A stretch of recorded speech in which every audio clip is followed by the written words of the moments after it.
Salve pessoas, vocês estão bem? Meu nome é Maria Eduarda e sejam muito bem-vindos a mais um vídeo aqui no meu canal. Hoje eu vou falar pra vocês de uma das melhores civilizações, quer dizer, uma das minhas civilizações favoritas, e inclusive arrisco dizer que foi uma das civilizações, se não a civilização que me fez me apaixonar por história, que é o Egito Antigo, que é uma cultura ali, né, uma civilização muito rica, não só financeiramente falando, em bens assim, mas em questão de cultura, né, a sua religião, ali seus meios de agricultura. Era uma civilização incrível. Mas antes de eu compartilhar meu conhecimento aqui com você, eu vou pedir, por favor, pra você deixar seu like, se inscrever aqui no canal. Inclusive, se você gosta de história, eu tenho um quadro aqui no meu canal que se chama Historiando com Duda Silva. Eu te recomendo assistir desde o início, porque nós estamos fazendo praticamente uma viagem no tempo, né, na nossa linha do tempo, então eu acho que você vai gostar. Enfim, chega de enrolação e vamos começar. Vamos começar pela localização, aonde que fica o Egito. O Egito fica localizado ali no nordeste da África, ali ao longo do Rio Nilo, que é o rio tão famoso, inclusive até nos dias de hoje ele é muito bem lembrado e com razão. Aquele território que mais tarde foi se tornar o Egito Antigo era formado ali, né, composto ali por diversos pequenos reinos, que eram chamados de nomos. Praticamente aquela pegada da Mesopotâmia, de terem ali pequenas cidades-estado e depois houve uma unificação. Com o tempo, esses grupos nomos, eles meio que se subdividiram em dois grupos, quais eram o Alto Egito, que ficava ali no sul, aquela região mais montanhosa, e o Baixo Egito ali no norte, que ficava ali a parte que desaguava o rio Nilo no mar Mediterrâneo. Eu sei que pode parecer estranho a parte norte ser na parte baixa, mas isso tem a ver com a movimentação do rio, né? Os egípcios, eles se inspiravam muito na movimentação do rio. O rio Nilo fazia, né, esse curso do sul para o norte. Tá, Duda, você falou que tinha o Baixo e o Alto Egito. Como que ocorreu essa unificação, então? Por volta de 3.200 anos antes de Cristo, um rei chamado Narmer, ele fez essa unificação, né, dessas duas partes do Egito, e aí ele se tornou, inclusive, o primeiro faraó da história. E ela, inclusive, era muito bem representada, né, e muito bem simbolizada desde essa época, porque esse primeiro faraó, ele começou ali a usar uma espécie de coroa dupla, justamente para simbolizar, né, ali a unificação desses dois territórios. Inclusive, é a partir desse momento que o faraó começa a ser enxergado como um deus e não como um líder. Vamos voltar um pouquinho para falar sobre a importância do rio Nilo. Inclusive, eu já falei para vocês sobre a importância dos rios no vídeo anterior deste quadro, que era o vídeo sobre a Mesopotâmia. Mas praticamente, sem o rio Nilo não existiria o Egito. O rio Nilo, com certeza, foi o fator principal do surgimento do Egito, né? Principalmente porque as pessoas começaram a se aglomerar ali à sua volta, mas também ao longo da história também foi muito importante para a manutenção do Egito, né? Então não foi só para a formação, e sim para a manutenção daquela civilização. Como ele corre do sul para o norte, ele transborda, e toda vez que ele transbordava, né, que ele não transborda mais porque criaram uma barreira, tendo transbordado, ele deixava ali uma lama fértil, né? Então o que era muito positivo, inclusive, para a agricultura. Esse fenômeno, né, da cheia do rio Nilo foi inclusive o que permitiu uma agricultura no meio do deserto, como por exemplo desenvolver um calendário com base ali nas fases do rio Nilo. Então eles sabiam a época da inundação, então quando a terra realmente ali se renovava, a época de semeadura, quando o solo realmente estava preparado, e a época da colheita, onde os alimentos realmente eram recolhidos. Inclusive esse calendário era tão preciso que foi os egípcios que descobriram a necessidade de ter um ano bissexto. E com base no rio Nilo, eles desenvolveram também técnicas agrícolas muito avançadas, como contenções para conter ali as cheias quando não havia necessidade, canais de irrigação para distribuir aquela água para lugares onde ela não chegava, e reservatórios para aqueles períodos secos. Eles cultivavam outras coisas, mas o principal, né, ali daquela época era o trigo e a cevada, que eram utilizados ali para diversas coisas na alimentação, mas principalmente para uma das bebidas que hoje ainda é muito famosa, que é a cerveja. Praticamente os egípcios ali dominaram, né, ali um fenômeno da natureza que acontecia com eles e utilizaram isso ao seu favor. Outro detalhe importante de ressaltar é que o Egito não tinha ali uma raça pura, digamos assim. Ele era formado por várias etnias, né, ali africanas, mediterrâneas e até que vieram do Oriente. Mas é importante também destacar que meio que existia um isolamento geográfico do povo egípcio. Porque de um lado eles tinham um deserto, do outro as montanhas, e no norte eles tinham um mar. Ou seja, isso fazia com que os egípcios tivessem uma certa paz, digamos assim, né? Eles viviam um pouco tranquilos em comparação a outras civilizações. Mas o que isso significa praticamente, né, esse isolamento geográfico? Tem pontos positivos, por exemplo, os egípcios, eles conseguiram se desenvolver muito bem também justamente por não ter tanta interferência do lado de fora, né, de outras civilizações. Então nós podemos dizer que eles tinham uma certa estabilidade, mas também o exército deles era horrível. Porque por conta desse isolamento, praticamente o Egito não entrava em guerra. E se ele não entrava em guerra, ele não tinha experiência. Praticamente as guerras que tinham, assim, não eram nem guerras, eram expedições. O faraó mandava seus soldados ali para retirar povos nômades que estavam tentando, né, ali se aproximar das terras do Egito. Então, se não tinham guerras, praticamente não tinha experiência, e se não tem experiência, não tem como ser 100%. Aproveitando que eu citei o exército, vamos agora para a pirâmide social do Egito. Pirâmide social, entendam, geralmente quem tá lá em cima tem mais poder, quem tá embaixo é maioria, porém não tem tanto poder assim. No topo, obviamente, estava o faraó, que ali era o poder de tudo, e principalmente porque na civilização ele era considerado praticamente um deus. Eu já vou me aprofundar um pouquinho mais sobre o faraó. Logo abaixo estão os sacerdotes e os nobres. Os sacerdotes, eles praticamente ali, eles cuidavam do templo e também cuidavam daquele contato dos deuses, né, da população egípcia com os deuses. Já os nobres, em geral, eram ali familiares do faraó. Também altos funcionários do governo, como por exemplo vizires, que era ali uma espécie de braço direito do faraó. Depois nós temos os escribas, que eram pessoas ali que se dedicavam anos a estudar, justamente sabiam ali ler e escrever, o que pra época é importante destacar que era muito raro. Então por isso ser escriba era visto como algo muito positivo e muito bonito e admirável pela sociedade, né? Algo ali, um poder que nem todo mundo tinha. As funções dos escribas eram praticamente registrar ali os impostos, produção agrícola, leis, enfim, aquilo que rolava ali na parte burocrática do Egito. Depois em os militares, né, ali os soldados, que em certo momento eles não tinham tanta função,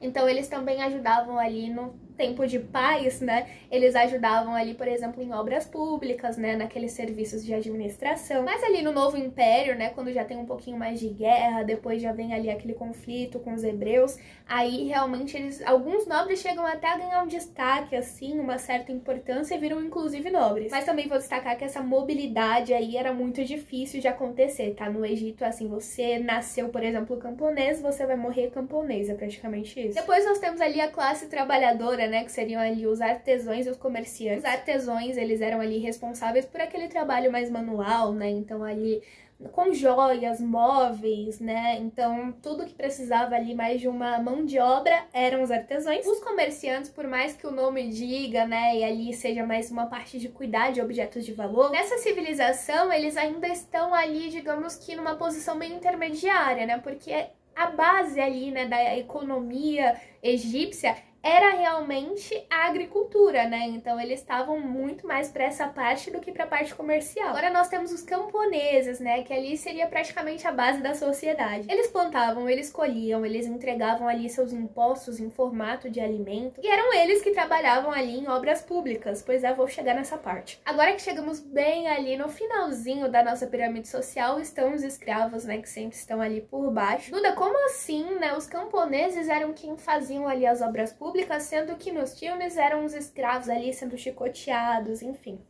Não, não era. A realidade é que, como eu falei pra vocês, o Egito, por exemplo, guerra, que era um meio muito eficaz de você conseguir escravos, era algo que o Egito, por exemplo, não tinha tanto acesso ali no seu primeiro momento e grande parte da sua história. Ele foi ter lá pro final. Então, digamos assim, que os escravos na época do Egito, eles não eram em grande quantidade, eles eram minoria nesse aspecto comparado a outras civilizações. Então, no Egito, quem trabalhava mais, assim, por exemplo, construindo as pirâmides, nem sempre eram os escravos. Na maioria das vezes, sim, os camponeses, que trabalhavam ali nas obras públicas. Eles não poderiam, digamos que, depender de mão de obra escrava, porque se fosse assim, eles não iam desenvolver. Agora que eu terminei a pirâmide, vamos voltar pro faraó. Como eu deixei claro, o faraó, obviamente, era uma figura muito respeitada, mas não só como um líder político, era muito mais além. Eles viviam ali numa teocracia, né? Então, assim, o faraó, ele era, sim, ali meio que um comandante, né? Uma espécie de rei, mas para a população egípcia ele era considerado um deus. Quando um faraó estava vivo, estava ali atuando, exercendo de fato ali o seu poder, ele era visto como a encarnação do deus Horus. Já quando ele morria, ele passava dessa para melhor, ele era visto ali como Osíris, né? Ele passava a se tornar Osíris, e isso aconteceu com todos os faraós, tá? Então todo mundo que morria que era faraó era Osíris. Quais eram as funções do faraó? Digamos que que eles tinham algumas, né? Não eram poucas, por mais que ele meio que terceirizava serviços, ele era o responsável, né, ali por algo muito maior. Óbvio, tomar decisões políticas em si, que é a função de um rei, né? Então ele tinha essa função principal. Manter a ordem cósmica, digamos assim, né, que seria ali a parte mais religiosa, realizar inclusive rituais religiosos, né? Então essa parte religiosa ele também era responsável. A parte militar também ali de estar comandando ali o seu exército, ele também era responsável por essa parte militar. A parte legisladora, inclusive, né, que era ali a parte meio que de leis, eles não tinham um conjunto de leis em si como a Mesopotâmia, mas tinha ali alguns costumes, né, por exemplo, determinado crime, digamos que eles já tinham ali como resolver. E quem determinavam coisas um pouquinho mais graves era o faraó. Inclusive, até garantir a fertilidade do rio Nilo era também uma função do faraó. Então, o faraó, ele tinha que ser um grande administrador. Agora, vamos falar um pouquinho delas, as mulheres. Como que eram as mulheres egípcias? No Egito Antigo, as mulheres não eram vistas inferiores aos homens, muito pelo contrário, eles estavam ali no mesmo patamar. Elas podiam herdar terras, trabalhar, ter ali, inclusive, sua vida religiosa, inclusive poderiam até governar, como aconteceu, e tivemos aí faraós mulheres. Inclusive, o povo egípcio, ele era um povo monogâmico, exceto o faraó, que às vezes ele tinha mais de uma mulher, porque ele tava ali numa posição de ostentar, digamos assim. Mas, em geral, era uma sociedade monogâmica, e se as mulheres, por exemplo, quisessem se divorciar, elas não eram julgadas. Inclusive, ali tinha que ser uma divisão muito certinha pra mulher não sair no prejuízo, entendeu? Então, assim, ela teria, inclusive, o direito de se casar novamente, por exemplo, uma coisa que anos atrás que a gente foi conquistar. Agora, falando um pouquinho sobre economia e comércio, o Egito, como eu já falei, a base da sua economia era a agricultura, isso é inegável. E o comércio, na maioria da sua história, também é feito ali por trocas, como era ali no começo, né? A moeda em si, ela foi aparecer bem mais tarde. O estado que controlava as terras, o estoque de alimentos, inclusive até o trabalho. Os produtos que, com o passar do tempo, começaram a ser trocados ali com povos vizinhos foi papiro, cerâmicas, joias, enfim, tecidos, inclusive, começou ali a ter esse tipo de comércio de trocas. Sobre religião, o povo egípcio, ele era um povo politeísta, ou seja, eles acreditavam em diversos deuses, inclusive eles são muito lembrados pela escultura dos seus deuses. Os egípcios se destacam muito sobre a aparência dos seus deuses, né, porque eles tinham tantos deuses humanos ali com aparências humanas, deuses com aparência de animal, inclusive deuses híbridos, que era uma mistura tanto de humanos quanto de animais. Eles eram muito tementes, eles acreditavam que os deuses deles estavam ali nas coisas, também eram um pouco naturalistas, digamos assim, né? Então tinha ali o Nilo, por exemplo, era considerado também como se fosse um deus. O povo egípcio queria muito agradar os seus deuses o tempo todo, eles acreditavam que os deuses precisavam sempre estar recebendo oferendas. Eles também acreditavam muito na parte celeste, então que a parte ali das estrelas tinham deuses também. Mas para os egípcios, falar sobre morte, por exemplo, era algo natural, era como se fosse um período da vida que nós vamos ter que passar. Eles não estão errados, é que hoje em dia a gente não sabe muito bem lidar com perdas, mas naquela época eles já sabiam. Então, como eles tinham essa visão da morte como um rito de passagem, praticamente eles tinham todo um ritual por trás também não era bagunça, só morreu e acabou, não era assim. Os egípcios, inclusive, acreditavam na vida após a morte, mas para isso, o corpo ele precisava ser preservado. E aí que entra duas curiosidades que todo mundo sempre quer saber dos egípcios, que é as pirâmides e também a mumificação. A ideia era praticamente simples, né? Eles faziam ali o processo de mumificação e para isso eles retiravam os órgãos, eles usavam ali sais, coisas para desidratar o corpo, enrolavam ali nas faixas e colocavam ali em sarcófagos. Inclusive era um ritual um pouco caro, então não era todo mundo que fazia também. E como eles acreditavam que existia a vida após a morte, eles acreditavam que esses espíritos ali que tinham feito essa viagem, digamos assim, eles iam utilizar alguns objetos, eles iam precisar de coisas quando acordassem na outra vida. Então eles enterravam essas pessoas com coisas, objetos, às vezes alimentos, inclusive o livro dos mortos, que era algo que era como se fosse uma espécie de manual para quem estivesse ali acordando na outra vida. Só que lembra que eu falei que os egípcios acreditavam que o corpo ele precisava ser preservado para aquela pessoa realmente acordar na próxima vida? É daí que surgem as pirâmides. Vamos supor que aqui está o corpo, né? E aí o corpo tá mumificado, não sei o que, tudo certo. O que eles faziam? Colocavam uma pedra aqui em cima. E aí eles colocavam aqui uma pedra, mas achavam que não era proteção suficiente. Eles iam lá e colocavam, sei lá, outra pedra. E assim ia indo. E aí formava esse tipo de pirâmide aqui, né? Que era um formato um pouquinho mais quadrado, que tinha esse formato um pouquinho de pirâmide, mas ainda não era pirâmide. Aí com o passar do tempo, eles achavam que esses quadradinhos aí não estavam com nada e que precisavam melhorar, né? Então o que eles fizeram? Começaram a construir espécie ali das pirâmides em si, né? Aquele formato mais triangular. E dentro eles colocavam uma espécie de quartinhos. Dentro dos quartos ali, de fato, tinha algum lugar que realmente tinha um corpo. E já outros quartos eram mais para despistar os ladrões que estivessem ali querendo pegar, por exemplo, os objetos da pessoa que foi enterrada. Inclusive, os egípcios, digamos que eles eram ótimos feiticeiros, tá? Eles faziam diversas armadilhas, maldições para quem fosse ali querer roubar, querer interromper ali o ciclo da vida que eles acreditavam, essa pessoa ia se dar mal. E sobre a morte em si, tem várias coisas na mitologia egípcia que é muito legal, inclusive, de estudar, como, por exemplo, a pesagem da pena da verdade com o coração da pessoa.